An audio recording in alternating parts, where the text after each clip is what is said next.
Blinkerhole. Satire News.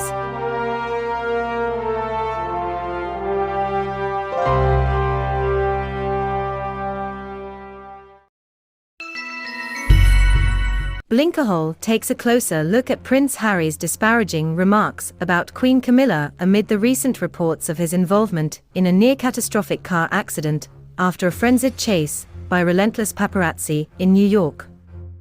The news couldn't come at a worse time for the newly crowned Queen Camilla. After branding her dangerous in his memoir, Spare, and then becoming scarily close to suffering the same fate as his mother, Princess Diana, it is bound to open up old wounds and resurrect the Queen of Hearts, bringing a death that shocked the world back once again to the forefront of our minds and perhaps shine a blinding spotlight on a dark area of history that the royal family would prefer to forget. Are Kate and Camilla at war? Reports of rising tensions and anger within palace walls are growing, and rumors of a feud between the pair is threatening to follow Charles and Camilla around like a dark cloud, marring their first few weeks as the official king and queen. Blinkerhole investigates what has angered the Princess of Wales, and what is the real reason behind her refusal to curtsy to Queen Camilla at the king's coronation, a snub noted by many. Could there be something else troubling Kate? First up, what has Prince Harry really got against Queen Camilla?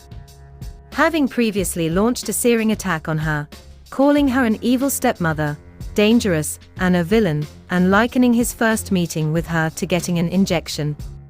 "Close your eyes and you won't feel it," he wrote in his memoir. The Duke of Sussex, though, seemed to be all smiles at his father's coronation, as he walked with his head held high into Westminster Abbey without the Duchess of Sussex. He appeared relaxed, with a happy demeanor as he did his duty, but then he quickly scarpered and jumped on the first plane out of there. One has to wonder why Harry felt the need to write these scathing remarks about Queen Camilla in his memoir. Was he trying to tell us something?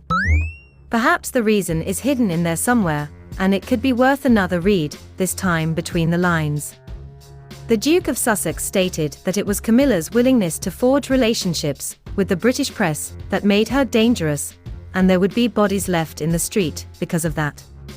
The headline in a Woman and Home magazine article reads, "Prince Harry should be terrified of the lady boss, Camilla, as she can be steely as Flip says inner circle." Blinkerhole wonders just who is inside this inner circle. It sounds to us like a script straight out of the movie Meet the Fockers. Perhaps it is Queen Camilla herself, who is sitting pretty on the golden throne deep inside the hive of this mysterious inner circle. After all, it's beginning to sound like a case of what Camilla wants, Camilla gets, as opposed to what Meghan wants, Meghan gets, and Blinkerhole suspects it has been that way for at least 6 decades. Friends and sources close to Camilla recently revealed that she was hurt by the furor surrounding Harry's memoir, Spare, in which she was traduced as a scheming self-promoter who sacrificed the vulnerable prince on her personal PR altar. A named source, none other than Lady Lansdowne, one of Queen Camilla's ladies in attendance at the coronation, told the Times newspaper that Queen Camilla's attitude to the Spare debacle was to keep calm and carry on. Or in her words, "Don't make a thing of it and it will settle down." Lady Lansdowne also added, "She is resilient. She was brought up with this extraordinary sense of duty where you got on with it. Don't whinge. Put your best face on and keep going." Blinkerhole suspects that Lady Lansdowne has a wealth of experience of putting her own best face on, just in our opinion, of course. Another article entitled, "How Queen Camilla Clawed Her Way to the Coronation Crown," caught our attention. Tina Brown, former Vanity Fair editor and author of The Palace Papers, who for some reason seems to know the inner workings of the royal family like the back of her hand, told Page 6, "Camilla's is the greatest image rehab in history. She deserves a crown, just for toughing it out."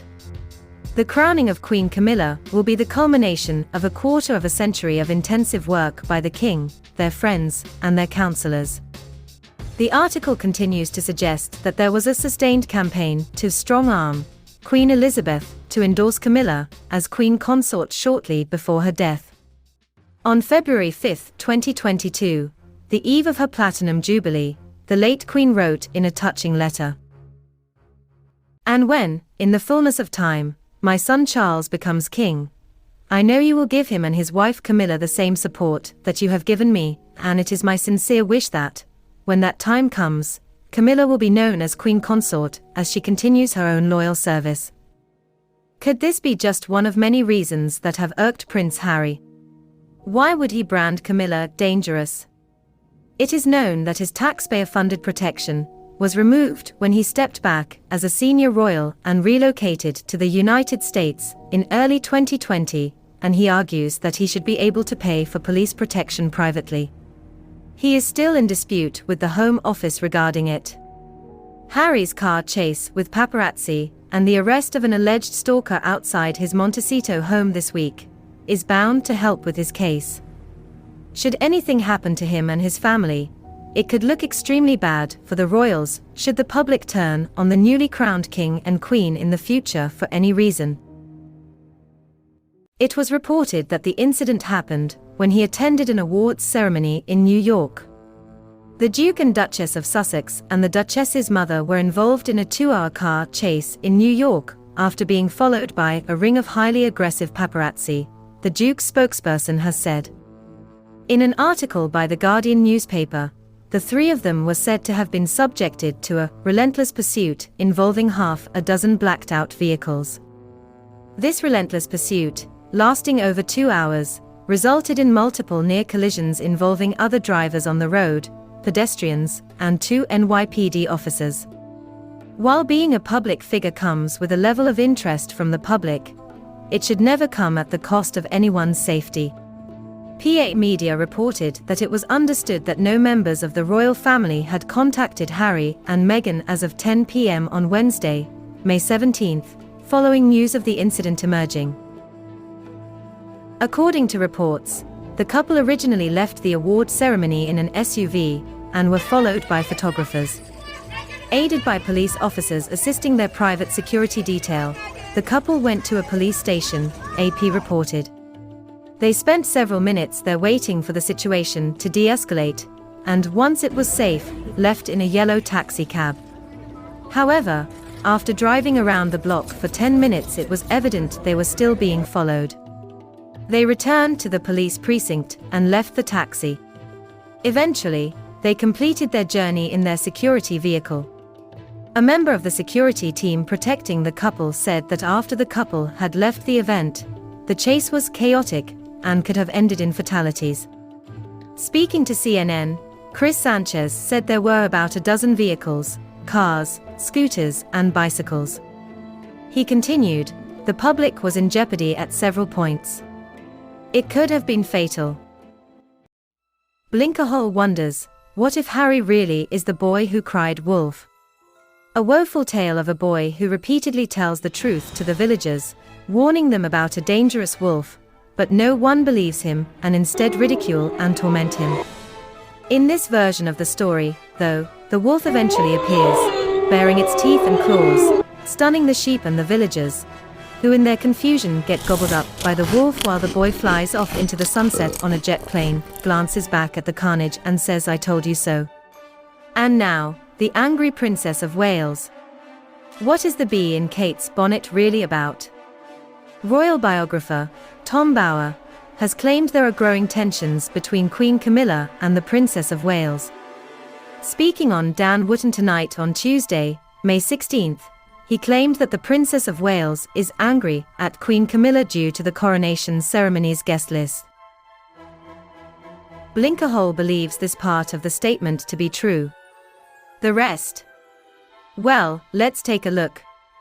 Mr. Bower goes on to explain that several individuals who helped change Camilla's image from mistress to queen were furious that they weren't invited to the coronation. He said, "If you look at the coronation footage, as the king and queen leave the thrones and head for the exit of Westminster Abbey, you'll see that everyone bows and curtsies to the king and no one moves a limb, a muscle when Camilla passes." Continuing, he added, "And that's because they were angry with Camilla. Camilla brought 20 Parker bowls to the coronation, and there were 4 Middletons." Mr. Bower continued, All the people that helped Camilla get the crown on her head were excluded from that coronation, and they were furious. And not only that, Kate and William were angry too. That anger went right through that small part of the congregation by the throne, at the center of Westminster Abbey. And in that moment it was absolutely noticeable to those people, who had been excluded, that nobody, let alone Kate, curtsied to Queen Camilla. Wotton went on to make the point that Kate's brother and sister were not allowed to bring their partners to the coronation, which Tom confirmed. And what was even more noticeable was at the Windsor concert the following day, William makes no reference to Queen Camilla. So there is a tension there, the author said. The whole problem with Camilla is that she's exhausted at the moment. Gosh, poor Camilla, wherever would she be without her trusty companions, her so-called ladies in attendance, her sister, Annabel Elliot, and the fragrant Lady Lansdowne, who helped her get through the big day. Nowhere, Blinkerhole suspects. Yes, it's fair to say that many on the big day were angry at Camilla, some might say, livid, but what is the real reason behind the rising tempers reaching boiling point on Coronation Day? Blinkerhole believes that Kate, the Princess of Wales, couldn't give two hoots about extended family not being invited to the coronation, and was likely glad to get the whole thing over and done with as quickly as possible and get the hell out of there. In our opinion, there is something much more ugly troubling Kate, and that thing is gaining traction and gnawing away at her family's future. William and Kate were apparently late to the coronation, but according to royal author Omid Scobie, it was no biggie. He wrote in a Harper's Bazaar report that there were no extra dramatic reasons for their delay, just some minor snags. However, he did go on to say the room for error was nil. Blinkerhole questions why the room for error was nil. Did William and Kate receive a forewarning, blindsided by the unexpected on their way to the coronation, which in turn caused them to be delayed? Or could it have something to do with the timing of the Grim Reaper? The mind truly boggles. One wonders if the royal rift between Kate and Camilla is more deep-seated than any of us can possibly imagine, perhaps even going back to when a young Kate Middleton was falling for the dashing heir to the throne, William, or even much further than that. Cosmopolitan magazine reported in 2022 that Queen Camilla didn't think Kate Middleton was worthy of joining the royal family, and that apparently, Camilla was behind Kate and William's breakup. Somewhere between love and marriage, in 2011, specifically, these two had a brief breakup, and apparently, Prince William's stepmother Queen Camilla was vaguely behind it. The article goes on to say, the Express newspaper just dusted off a quote from royal author Christopher Anderson, who once told the Daily Beast that Camilla encouraged William to break things off. "I was in London when the breakup occurred," Anderson said. "I was shocked, completely stunned. Everyone thought it was only a matter of time before William was going to ask Kate to marry him. And then people started telling me that Camilla was behind it." Anderson went on to note that Camilla is a bit of a snob, adding, "She's an aristocrat. She has always been moving in royal circles. She had always thought of herself as the heiress to Alice Keppel, her great-grandmother, who was the mistress of Edward VII. She was very proud of that connection. She boasted about that as a child and as an adult, and that's what she intended to be, part of the royal circle in the role of mistress to the future king and then the king." When it came to William's dating life, Camilla did not look at Kate as someone who was worthy of joining the royal family. Kate is the first working-class woman to be accepted into the royal family. She is descended from coal miners and her mother was a flight attendant. So for all those reasons, Camilla never really felt that Kate Middleton, as an individual, and the Middleton family as a whole were going to be worthy of entering into the royal family. Anyway, apparently, Camilla told Charles it was time to force William to make a decision about Kate. It has been since confirmed publicly that Charles did suggest to William that he either make a commitment to Kate, or basically set her free, as it were. Now, his motives for doing that may have been pure, but Camilla's, not so much. She was the instigator of this. One can imagine how Kate, or Princess Catherine of Wales with a letter C, as she should be called, might find it difficult to curtsy to a person who reportedly refused to let her use her own name, because there are too many C names in the family as claimed by Harry in his memoir, Spare. It sounds rather diva-like to us. Perhaps Camilla is in danger of becoming too big for her boots. We are also quite sure that there are several other members of the royal family tiring of Queen Camilla's demands. Perhaps then, it is no wonder that many are refusing to bow down to her with all that going on in the background, out of public sight. So, to summarize, are we coming closer to the truth behind Kate's apparent lateness to the coronation of King Charles III, her disappearing curtsy, and moreover, Queen Camilla's very noticeable vanishing title of consort? Seemingly against the wishes of Her late Majesty Queen Elizabeth II. We have reviewed all of the information put out by the mainstream media, and of course, we have discarded most of it, but the truth reveals itself through the smoke and mirrors if you know where to look. To conclude, Blinkerhole suspects that the root cause of the alleged anger of Kate on Coronation Day could perhaps be whittled down to the appearance of one or two unexpected guests that were invited to the coronation upon Camilla's insistence. Just our opinion, of course.